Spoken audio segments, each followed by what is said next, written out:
નમસ્કાર, spark today ન્યૂઝમાં આપનું સ્વાગત છે। કાઉન્સિલર કલ્પેશ પટેલના પૂર્વ કોંગ્રેસના કાઉન્સિલર પર ગંભીર આક્ષેપો છે।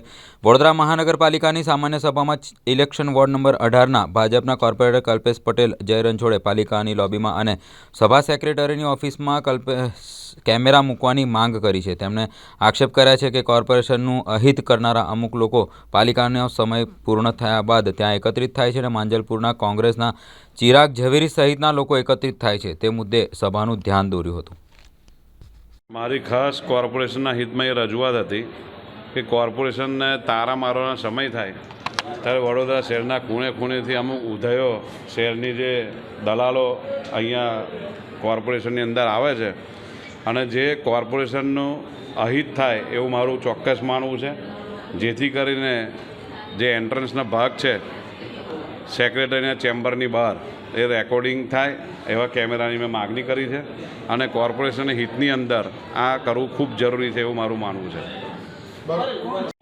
એ કેમેરા મૂકાય, કોર્પોરેશન કેમેરા મૂકે તો દૂધનું દૂધ ને પાણીનું પાણી કુદરતી રીતે ખબર પડી જાય।